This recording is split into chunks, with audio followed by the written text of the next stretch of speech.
Est-ce que ça t'arrive aussi à observer des comportements des extravertis et à vraiment être dans l'incompréhension la plus totale?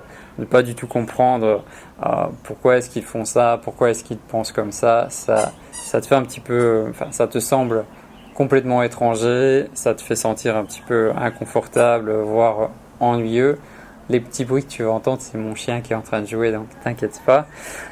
L'origine de cette vidéo, c'est un super article que j'ai découvert sur le site des introvertis, Introverter. C'est un site en anglais, mais il y a des articles vraiment très très intéressants. Je te mets le lien dans la description. Donc, je vais reprendre l'article en te partageant mon expérience un petit peu à la sauce vivre introverti. En tant qu'introverti, on est déjà habitué à se sentir différent, à se sentir un peu extraterrestre. On est habitué à se sentir comme ça. On sait aussi qu'on évolue, en tout cas dans la société occidentale, qu'on évolue dans un monde qui est plutôt fait pour les extravertis où les extravertis sont davantage mis en avant, c'est une réalité. Et du coup, tu as souvent ce sentiment d'être un petit peu incompris ou voilà, que les autres puissent pas comprendre comment tu fonctionnes. Et bien en fait pour les extravertis c'est pareil, quand ils observent un peu les introvertis, ils ont du mal à comprendre notre fonctionnement, notre façon d'être est souvent incompréhensible pour eux. Par exemple notre besoin de solitude est souvent pas très bien compris par les extravertis. Et là on va un petit peu voir les choses que font les extravertis et qui sont complètement incompréhensibles quand tu es dans la peau d'un introverti. Donc on va voir 7 choses différentes. La première chose, c'est qu'un introverti, qu'un extraverti pense que être seul, c'est ennuyeux. Il y a beaucoup d'extravertis qui sont vraiment convaincus que quand tu es tout seul chez toi, quand tu passes une soirée seule avec personne, juste avec un livre, que c'est la situation voilà, la plus ennuyeuse au monde et qu'ils ne voudraient pas du tout se retrouver dans cette situation-là. Alors que pour un introverti, c'est juste un pur bonheur. Donc évidemment, dans cette vidéo, des fois, c'est un petit peu caricatural pour comprendre.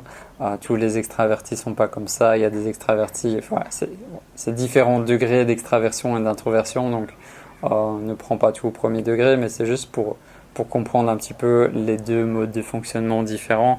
Donc l'extraverti en général, il va s'ennuyer assez rapidement quand il est seul. Dès qu'il est seul, il va envie de passer un coup de fil à quelqu'un, d'appeler quelqu'un ou de faire quelque chose. Il va s'ennuyer très rapidement. Il y a cette peur du silence qui est très présente. La peur d'être dans un environnement silencieux, la peur de la solitude. Ils peuvent pas vraiment rester seuls très très longtemps. Bon, par moments, ils ont besoin de se retrouver seuls aussi, comme les introvertis, mais en général, ça va être un peu difficile pour eux. Par rapport à la solitude, l'introverti, lui, c'est tout le contraire. Il va plutôt rechercher la solitude pour se recharger, pour se ressourcer, alors que pour l'extraverti, ça va être plutôt une punition de se retrouver seul. Deuxième incompréhension, c'est de te retrouver face à un moulin à paroles. Je l'ai appelé comme ça et j'en ai connu plusieurs dans ma vie, c'est vraiment affreux. Par exemple, imagine que voilà, t'as une voisine qui aime bien parler, qui aime bien raconter sa vie et par moment elle va te coincer quand tu sors de chez toi, elle va te raconter plein de choses qui pour toi ont aucun intérêt, elle va te parler que de banalités. Et, pour toi, tu vas être juste en face d'elle et tu vas pas comprendre ce qui se passe, tu vas même pas pouvoir parler, tu seras juste en mode ok, elle m'a attrapé, elle m'a eu, elle est en train de me déballer tout son moulin à paroles et moi je suis en train de subir ça. Ça c'est une grosse incompréhension et en général voilà, ce qu'elle va te raconter, pour toi ça va pas te sembler très intéressant et t'as l'impression d'être tombé dans un piège en fait et c'est juste la pire chose que tu voulais éviter et voilà, t'es tombé dans le piège. L'introverti, il peut aussi être amené à certains moments à parler beaucoup, à s'exprimer beaucoup, mais ça reste quand même assez rare. On est plutôt dans une démarche d'écoute et d'observation que d'expression. Maintenant, quand on a un sujet qui nous tient à cœur, quand on est dans un domaine qui nous passionne, voilà, on va pouvoir en parler très facilement, mais là je te parle plutôt du quotidien. Quand tu es face à un moulin à paroles, bah, tu es un peu perdu, tu sais pas trop quoi faire, tu n'arrives même pas à te concentrer sur ce qu'elle dit, juste voilà, tu te sens un peu coincé et tu attends juste que ce moment passe et des fois ça peut durer assez longtemps. Troisième incompréhension, c'est que tu n'es vraiment pas intéressé par la popularité. Donc oui, l'introverti, il apprécie d'avoir des amis, surtout des amis qui vont le comprendre, et avec qui il va pouvoir partager des passions communes. C'est très apprécié. Il peut être aussi social, malgré souvent les clichés sur les introvertis. Tu peux être vraiment une personne assez sociale et aller vers les autres, mais tu vas pas rechercher en fait le côté d'être populaire, d'être la personne voilà qui est super populaire si on remonte au lycée ou à l'école. Donc la popularité c'est autre chose, c'est le fait d'être préoccupé par la façon dont les autres nous perçoivent. Euh, Est-ce que lui il est cool, est-ce que lui il est pas cool, tu vois, c'est un peu ce délire là. L'obsession pour cette popularité, pour être une personne populaire, c'est un peu incompréhensible pour nous parce qu'on ne trouve pas vraiment de sens à ça. Donc oui, on veut des amis, on veut être entouré de personnes qu'on aime, on veut être en couple, on veut être avec le partenaire ou la partenaire qui nous comprend, mais on n'a pas forcément envie de cette popularité ou d'être mis en avant. L'introverti, lui, va plutôt évoluer dans des petits cercles, dans des petits cercles d'amis, voilà, 2, 3, 4 amis très proches, mais voilà, ce sera pas quelqu'un qui aura des centaines d'amis, qui va être une personne dite populaire. Comme notre énergie sociale, elle est vraiment limitée et qu'elle peut s'épuiser assez rapidement, bah, voilà, on va privilégier les contacts avec ses amis proches plutôt que voilà, de vouloir être une personne qui plaît à tout le monde, être une personne super populaire. Ça va nous épuiser, ça ne nous correspond pas finalement. La quatrième incompréhension, c'est le fait d'appeler au téléphone plutôt que d'envoyer un SMS ou de faire un message texte sur WhatsApp ou peu importe. Pour nous, les appels vocaux, c'est un petit peu le moment un peu malaisant, où on est un peu mal à l'aise, on n'aime pas trop recevoir des appels vocaux, surtout s'ils arrivent quand c'est pas prévu, quand c'est une personne qu'on connaît pas, un numéro inconnu ou un numéro qui n'est pas dans notre répertoire, qui arrive vraiment à un moment où tu penses pas que quelqu'un devrait t'appeler, bah, là ça va être un petit peu un moment compliqué. Moi souvent je réponds même pas si le numéro est pas dans mon répertoire ou que c'est un moment où je suis en train de faire quelque chose qui est important pour moi, je vais pas répondre. Je préfère vraiment communiquer par message. Beaucoup d'introvertis sont dans ce cas-là. L'appel vocal, ou pire encore, un appel vidéo. Si quelqu'un t'appelle en vidéo, en général, tu vas pas répondre. C'est vraiment quelque chose d'intrusif qui envahit ton espace personnel et tu vas vraiment le ressentir comme ça. C'est vraiment une intrusion dans toi, dans ton espace et bah, t'aimes pas du tout ça et comme souvent c'est un appel qui est imprévu, t'as pas le temps non plus de te préparer mentalement, tu sais pas trop qui c'est, de quel sujet, pourquoi il m'appelle, qu'est-ce que je vais dire, voilà. T'as pas le temps de te préparer mentalement et c'est compliqué. L'introverti va vraiment préférer tout ce qui est écrit, SMS, message. Et je t'avais fait une vidéo sur ce sujet, sur l'ennemi de l'introverti. Si tu veux la visionner, ça traite justement de ce sujet-là. La cinquième incompréhension ou décalage, c'est tout ce qui est soirée, sortie, événements de réseautage, les restaurants, les bars, les clubs. Tous les endroits en fait où c'est très bruyant, où il y a beaucoup de bruit, où il y a beaucoup de monde, un extraverti va être comme un poisson dans l'eau, il va adorer ces environnements-là parce que il sera dans son univers et le fait qu'il y ait beaucoup de personnes avec qui il va interagir, ça va recharger ses batteries, il va se sentir bien. L'introverti, c'est tout le contraire. Oui, il peut être bien au début et il peut faire des rencontres très intéressantes, mais son niveau d'énergie va descendre assez rapidement.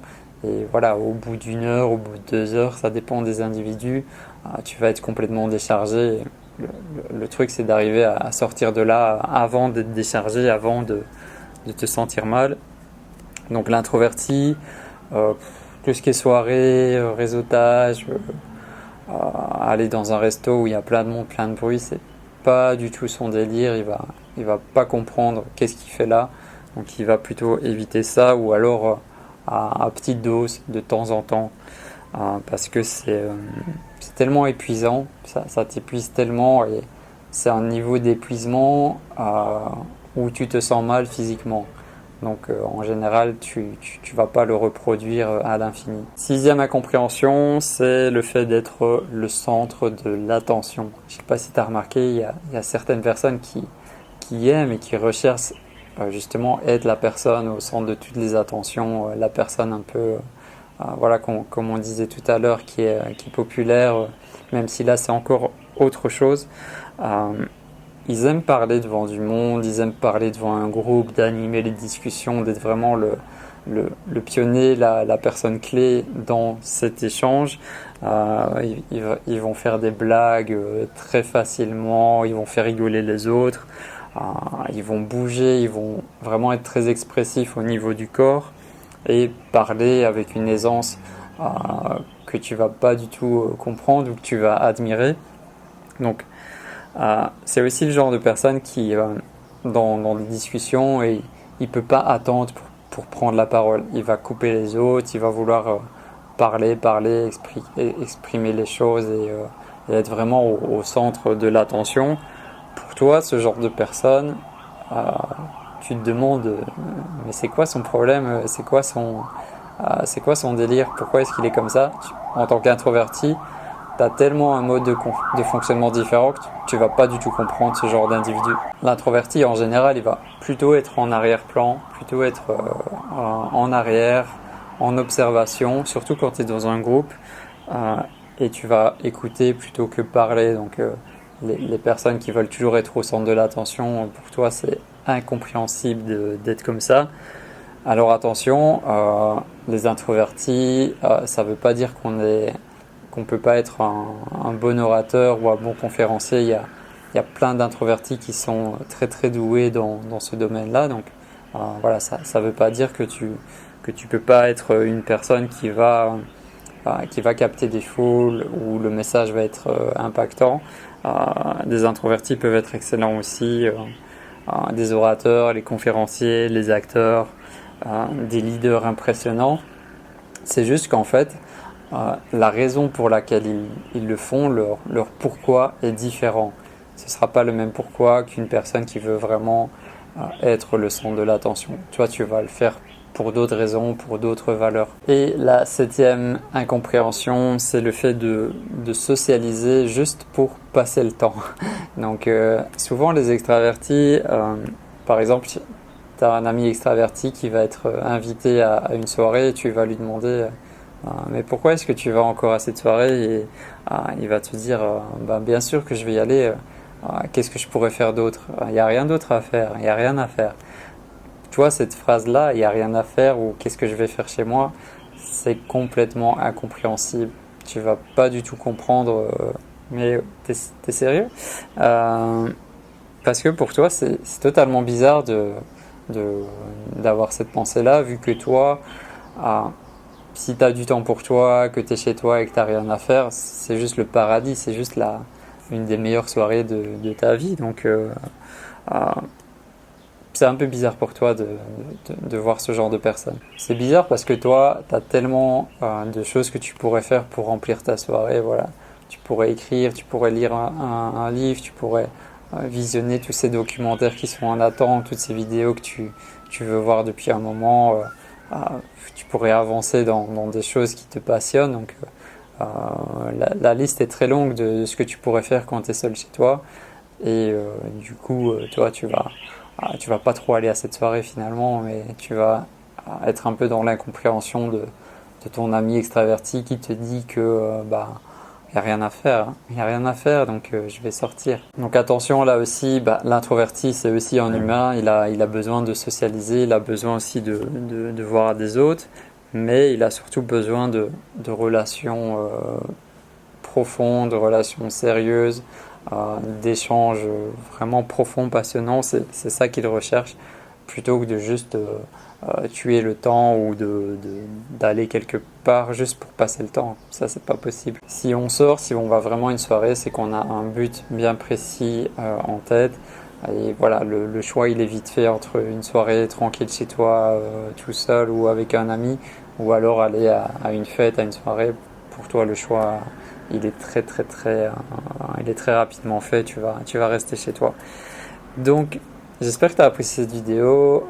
C'était un peu une façon nouvelle de voir les différences introverties, extraverties. Tu me diras dans les commentaires si tu as apprécié, si tu vois d'autres choses. Euh, j'ai fait une vidéo spéciale sur la solitude. Elle s'appelle Éloge de la solitude, où je te parle un petit peu justement ce lien avec l'introversion où on a besoin de la solitude, où on aime la solitude choisie, c'est une solitude choisie. Donc je t'invite à découvrir cette vidéo si tu l'as pas encore vue et on se retrouve très bientôt pour la suite.